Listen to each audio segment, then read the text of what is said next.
Good morning, Kentucky. Okay, so I want to talk about the 8 bills that Frankfort, the legislature in Kentucky, has passed. Okay, so there's been 8 bills. I've been making jokes actually about it because very few bills have been passed over the years. Usually less than 10 bills are passed.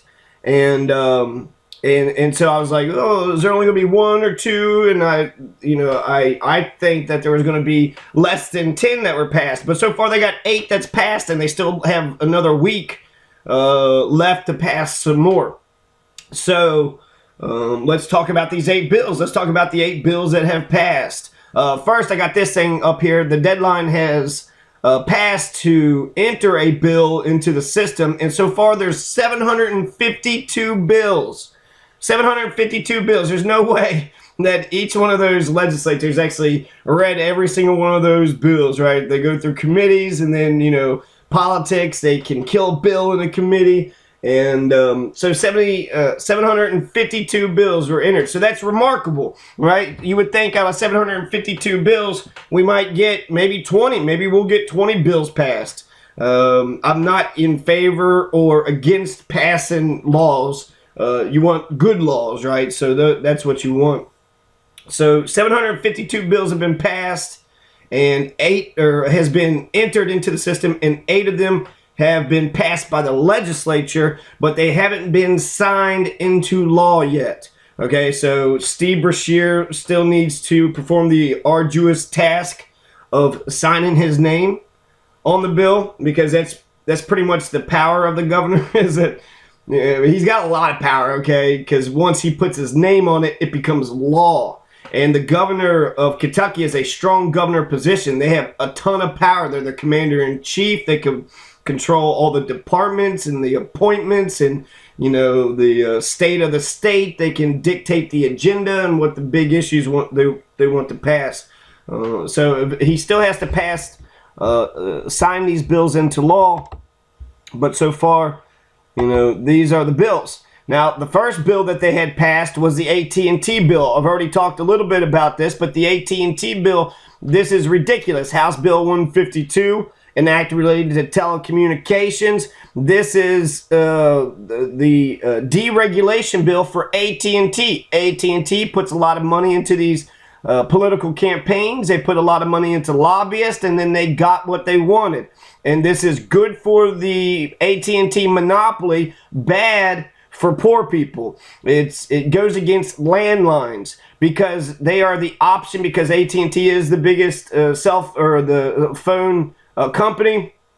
If there's poor people that need a landline, AT&T has to provide all people of access to a landline phone. Well, AT&T doesn't want to provide access to landline phones anymore. Landlines are going out of business or out of style, and so they don't want to, have to finance access to landline phones. There's a problem with this bill. It goes against poor people. It's in favor of monopolies, and it kind of shows you the caliber of the General Assembly, because they are in favor of big, corporate conglomerates, but they're against the poor people. This only affects people with landline phones. So the rich people, a lot of middle class people it doesn't even affect. But for the wealthy people, for everybody, the CEO of AT&T, he doesn't have to worry about a landline phone. The one big problem is if the electricity goes out, which has happened in the 2009 ice storm, and then the 2012, I think, tornado sort of epidemic. The tornado, whatever you want to call it, the disaster, I don't know, epidemic, that's fine. They had, there was a lot of communications. Electricity shuts down. Well, a landline telephone, you could still call 911. You can call for emergency personnel. So landline phones is on a different system, so you could still, call who you need to call. But this helps AT&T, not have to provide landline phone access to poor people. It's mostly focused in the cities. They did try to make exemptions for rural folks, but it doesn't exempt it. So actually, it's the wording of this is just so particular. Definitely in cities, no landline phone access. In rural areas, they are going to test, right? They're going to do a test to see if rural areas really need it, and then if they really do, then they have to provide it. Here's something written notice within 90 days that service is no longer wanted. So they got at least 90 days before, if they want to opt out on their own. So they got 90 days to be able to do that. I don't know. I don't want to talk too much about this. I already talked enough about it. But essentially, this is good for the AT&T corporate conglomerate, bad for people with landline phones who are dependent on landline phones. We have 800,000, nearly 1 million Kentuckians, which is about a quarter. 25% of the Kentucky people are poor. So how many of these poor people only have landline phones? But poor people don't vote, poor people don't have lobbyists, and poor people don't get what they want. And so that's that's sort of that's sad. It's sad. And anyways, that's House Bill 152. So that's one of the bills. They're in favor of the corporate conglomerate AT&T. So yeehaw, AT&T. Now the next bill, the second bill that they passed, and this bill I agree with, but I find it remarkable that at any moment in time, the Frankfurt legislature could just find $132.5 million. At any point, they could just find $132.5 million. That's $132.5 million, $132.5 million. That's, 6 zeros, right? 132,000,000 for cancer research, so it's for good reasons, it's for a good cause. Medical marijuana has shown progress in research studies. There is a research report where they had injected marijuana into rats that had cancer, and then like half of them had no cancer, and then the other ones showed that the cancer was waning and going down. So that cures cancer. That cures cancer. I remember Ronnie Lee Smith actually going to the Relay for Life and showed how everybody was running from the cure. Here's the cure for cancer. Do you really want it? All the money that people donate, all the money that people work on, in the Relay for Life, $132.5 million in order to, fight cancer. I don't know where this money goes. I don't know who's getting all this money. And so I have no idea what the research is even focused on. But again, like I said, I am in favor of this. 133 million is a good chunk of change. It's a good chunk of change, and so I'm just kind of blown away that when they need, when we need like a big chunk of money, somehow they was able to dig deep into their pockets and find this money. This also isn't a budget year, so the fact that they're even dealing with money this year is also remarkable. At the very bottom of this, H Bill 298, it says that it's an emergency. We have an emergency. You need to hurry up and give us $132 million so we can start the work on research for cancer. So, I don't have too much to say about it because I am in support of this. But I mean, that's so much money. That's just so much money. $20 million or $20 billion is what Kentucky spends per year, $20 billion.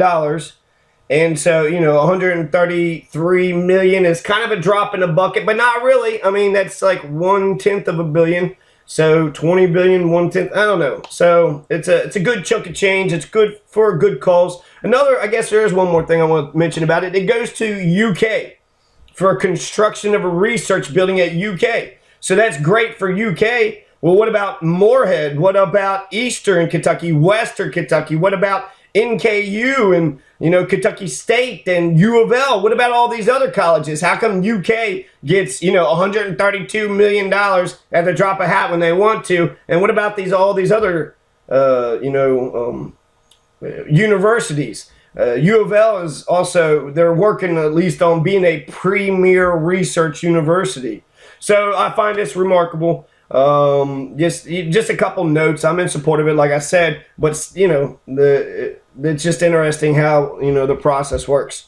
So that's two things. That's two things, right? So this is a good thing. The very first bill was let's protect the corporate conglomerate. Let's protect AT&T. The second thing that they come up with is, hey, let's get some cancer research. And that doesn't say that cancer is going to be solved, but in Kentucky, we have one of the worst statistics when it comes to cancer. In like every category, brain, lung, colorectal, all types of cancer. We're just leading the nation for all kinds of cancer. And so we need some good cancer research. I just hope that this actually goes towards providing a cure, providing something that can actually help other people. And, you know, I am a big, you know, legalized marijuana advocate because we have a right to our own body. But the, you know, the benefits, the fact that we have the cure for cancer, we got it, right? And so I hope that they research some of that. So that's a good bill. You know, they followed up their let's protect the corporate conglomerate. Well, let's give one of our universities a whole bunch of money to help with cancer. So that's good. You know, I'm in favor of that. I'm very impressed with that. So the next bill here, Senate Bill 77. It's an act relating to a medical order for scope of treatment. And actually, I had to get some other articles in order to interpret some of these. If you just read the words that's, you know, here on the screen, it says to define a medical order, a scope for treatment, create new sections, permit the completion of a medical order for scope of treatment, directed medical interventions, require the Kentucky Board of Medical Licensure to promulgate administrative regulations to develop a standardized medical order for scope of treatment form, list the required contents of the standardized medical order for scope. Okay, so a bunch of just legalese, you don't know what they're talking about. And look at the KRS. They got, you know, 311, 623, 633, 637, 621, 643, 621. There's no Kentuckian that's going to get on KRS and look at 311 and then say, well, how is it that we're supposed to get a medical order for scope of treatment? How is this supposed to go down? And so, you know, this my basic argument with all the laws and all the things I'm saying is it's time for a constitutional convention because the laws are so scattered. They're so, you know, they're everywhere. There's some laws that contradict other laws. They've been amended and revised, and there's the Constitution, which has been gutted out and nobody follows. And then there's KRS, and then you got these, you know, some of these activists, prosecutors, and judges who, you know, want to just get as many convictions as possible because that means they're doing their job, right? So, KRS 3, let's see, Senate Bill 77. The point of this bill is the medical order for scope of treatment, also called MOST, M-O-S-T. It's basically a will. It's a will. So you can have a will that you sign with an attorney. You can have a living will. You could have wrote something down on a piece of paper, but this helps people who are dying be very specific with how they want their property and what their wishes are before they die. So that's a good thing, right? These are good things. I'm not against that. It seems like it's a pretty good bill. I found the write-up on KentuckyForward.com. There is an article actually for this. So this guy right here, Representative David Watkins, a Democrat from Henderson, he's the one that presented the end-of-life care bill for a vote in the House. They eventually got it. So it says a MOST spells out a patient's wishes for their end-of-life care. Unlike advanced directives, the orders are considered to be physician's orders and are signed by both the patient's legal surrogate, and the patient's physician. Senate Bill 77 will allow the use of MOST in Kentucky and require the State Board of Medical Licensure to create a standard form for the orders to use statewide. The bill would also allow an existing health power of attorney or living will directive for a patient to be applied in cases of, so a lot of complicated stuff. So basically it's just another will. It's just another will. So you can have a will, but a lot of people can't afford it or actually do one that's, you know, very meticulous and specific. They might omit some important details. So a MOST, a MOST form, the scope of treatment, the medical scope of treatment, that helps specifically say what it is a patient wants. So there's two good bills. You know, they're good bills. They're good laws. Yes, pass those two. I would veto the AT&T bill, but Brashear's all for it. That was one of the few bills he actually pushed for. He wanted to ban smoking statewide, and he wanted AT&T to have, free reign. So I was in support of HB 298. If I was governor, I would sign that one. I would sign this bill, and so that's bill number 3.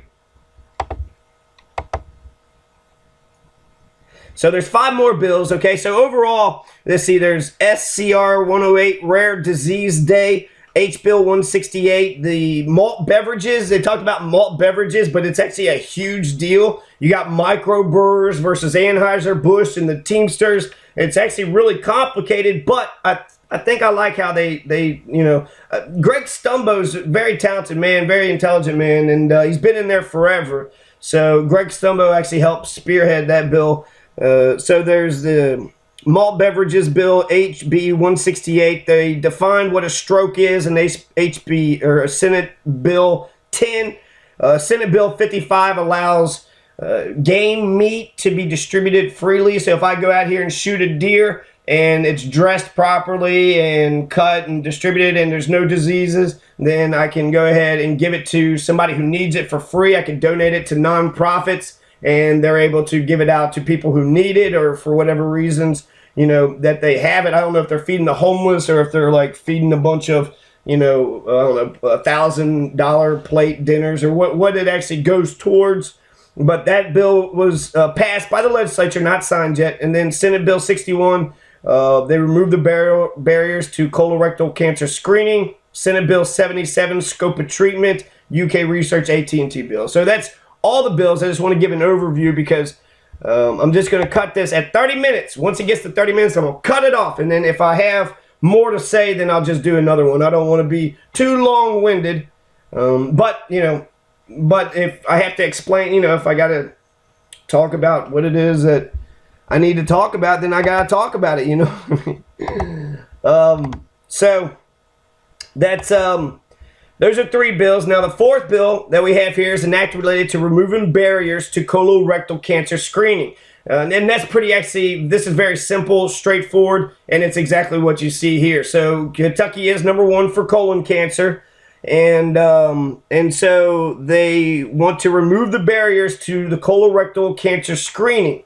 And I do have a couple articles here.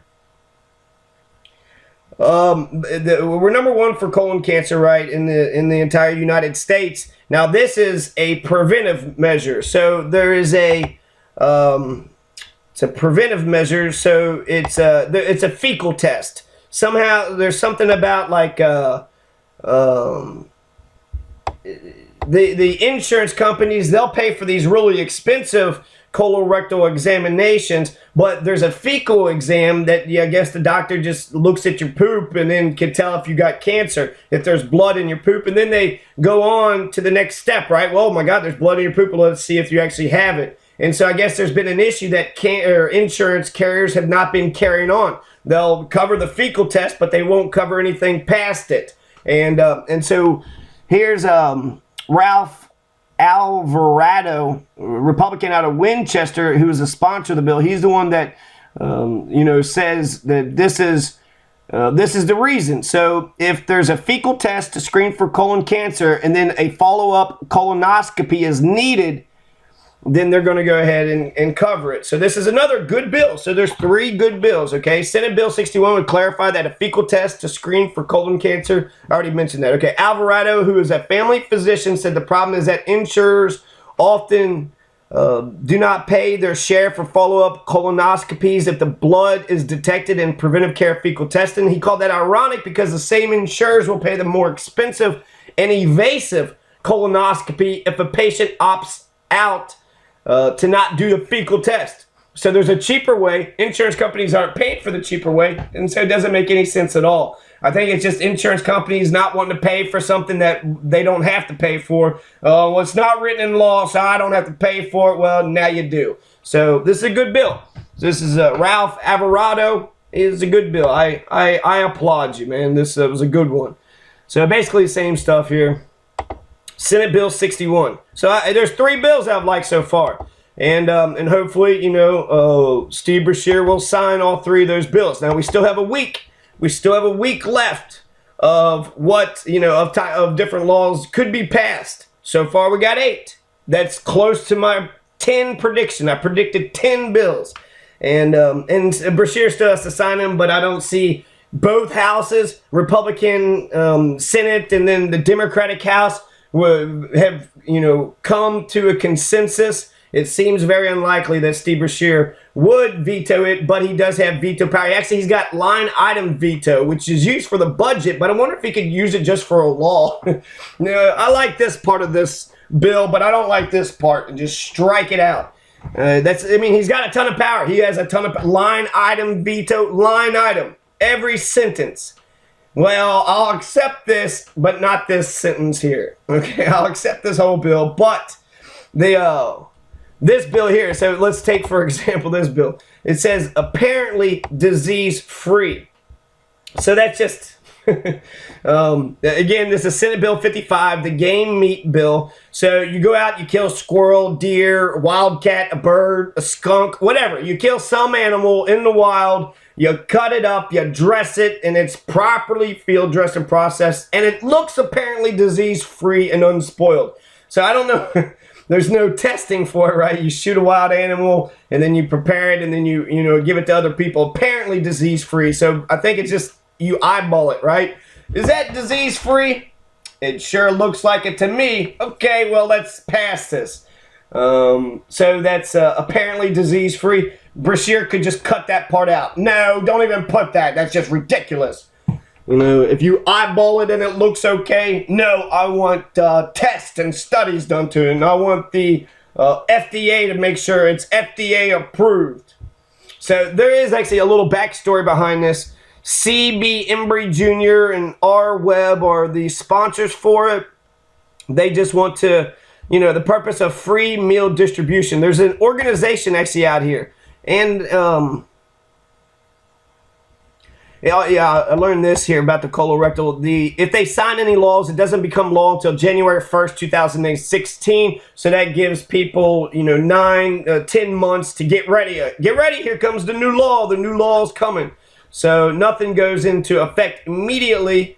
Well, unless I guess it was written that it goes into effect immediately. That UK bill is an emergency, so that might be an immediate thing. They immediately get that money as soon as Beshear puts his name on the dotted line. 135 million. Where did they find 135 million? Just out of nowhere? Just out of hat? They just pulled it out? And it was in bonds, so that means they're borrowing that money, which means we're going to have to pay it back, right? And so that's actually similar to what they want to do with the teacher pension thing, borrow $3 billion. And everybody's all up, in a storm about it. Actually, I read that, I think Stivers, the Senate Speaker, he was saying that he wouldn't pass it the way that it was written, the teacher pension bill, or the state workers' pensions. It's not just teachers, it's all the state workers and all their pensions. So it's basically a lot of pensions. Okay, so it'll be effective in July 1st, 2016. That's all laws unless, otherwise denoted differently. So I got this, when government fails in Kentucky. I don't know who's the author in this, but I like it. I'm impressed actually with, they was able to put a picture. They're highlighting these lines here. It looks really nice. They got all these videos on the side. And yeah, okay, Mark Chandler, there it is, attorney at law in Louisville. So, and it says marijuana party underneath. So Mark Chandler is, I'm impressed with Mark Chandler. I like this man. There's also a really good interview here with Cherie Kreider. She is, I think, I don't know if she's the head or the chairman of the marijuana party, but she's very active in it, and I like her. I think she's really cool, and it's a good interview, so you should check it out if you ever want to. But the bill here, it has to do with the Kentucky Hunters for the Hungry, and they actually have a website. I'm going to mention some of the facts, and then I'll go check out the website. So it's pretty clear. You go out, you shoot a deer, you should be able to give it out to anybody. That's okay. I don't see the problem with that either. So I would pass this bill too. Be careful. I mean, if you kill, you don't know what diseases are out in the wild, and you don't want the meat to just spoil right, so you don't want it sitting around forever. Make sure it's packaged right and refrigerated. Don't give a bunch of homeless a bunch of, STD-ridden squirrel meat. That just wouldn't, I guess if you're trying to get rid of the homeless, but I mean, if you're trying to take care of the homeless, that's a horrible thing to do to them. So it says that Kentucky Hunters for the Hungry already provides 60 to 70,000 pounds of mostly deer meat every year that allows food kitchens to serve an additional 560,000 meals. Food kitchen. So it sounds like this is for the homeless. And so this is actually a great bill. I'm getting Robin L. Webb, Democratic Grace, and I'm getting more and more excited about it, It ensures that game meat is harvested in Kentucky, so you only could kill meat here, right? If you was to go to Indiana and get a deer, nope. You cannot pass that to homeless. It has to be Kentucky deer. So if you get a deer in Indiana, oh, no, I got it in Kentucky. What do you mean? Properly field dressed, taken to processor, certified by the U.S. Department of Agriculture. All right, that's good. There's some regulation. And the Kentucky Department of Fish and Wildlife Resources. So take it to processors who have already been certified by the USDA and the Kentucky Department of Fish and Wildlife Resources. So good. We're not going to be just passing out disease-ridden meat. And it's not just eyeballing. Does that look diseased? Nah. All right, go ahead and pass it out. And they've been doing this for a while. I heard that they've been around the Kentucky Hunters for the Hungry since like 2000. So the tradition of donating game started in 1988 after state deer herds had grown beyond carrying capacity. They didn't know what to do with the extra venison, so they said, heck, why don't we just go ahead and give it to the poor? The Kentucky's Hunters for the Hungry was incorporated July 2000 with the support of the State Fish and Wildlife Department. So who are the Kentucky Hunters for the Hungry? I mean, if I was to go out here and shoot a deer now, would I be allowed to give it to the homeless? The bill says I could, right? Or does it have to go through them? Are these the middle, the middle group? Renew your license plate. Let hunger expire. Kentucky Hunters and meat processors feeding our community. Help us feed the hungry. Donate who we are. How to donate your deer. So yeah, if I was to shoot a deer, I could actually donate it to them, and then it would eventually go to, some deserving poor people who need it. They said an estimated 684 people live in poverty. I have seen 800,000, and then that's the poverty line as it is. Double the poverty line. Half of Kentucky, half of America is poor. So probably more than half in Kentucky. So 1 out of every 4 Kentucky children are living in poverty. In some counties, as many as 55%, over half of our children are in poverty. So when Matt Bevin is talking about cutting Medicaid, or when they're sitting there saying cut taxes, cut austerity, cut education and Medicaid, it's criminal that they would do this in a poor state like this. Just make this so corporate friendly. This is Haiti. They carve it up like a freshly cooked turkey. And here's your resources, Walmart. Here's your resources, McDonald's. Here's some cheap labor. Everybody's poor here, so they're desperate for a job. They'll be cutthroat against each other. You won't have any problems with unions. You won't have any problems finding poor people to work for you. Plenty of poor people to work in your all's corporations. And the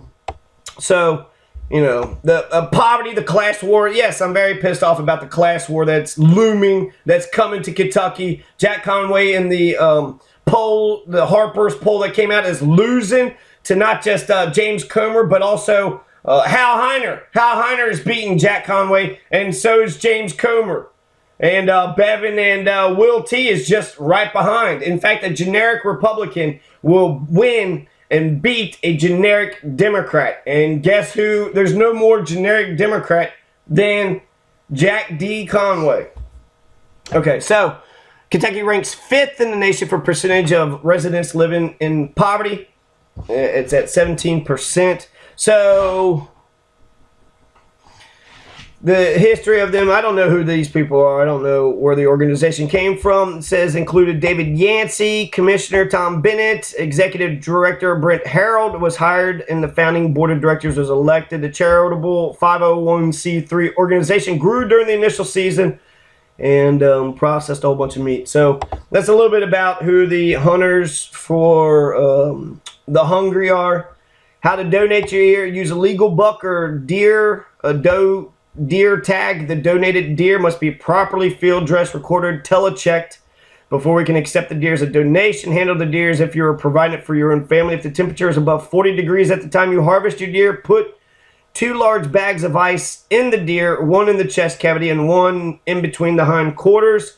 This will help prevent the meat from spoiling before you drop it off. Drop the whole deer off in the hide at your preferred processor. Please phone the processor ahead of time if you don't know their hours. Sign the donation log provided by your processor. Hunters desiring a KHFH logo hat may purchase one here.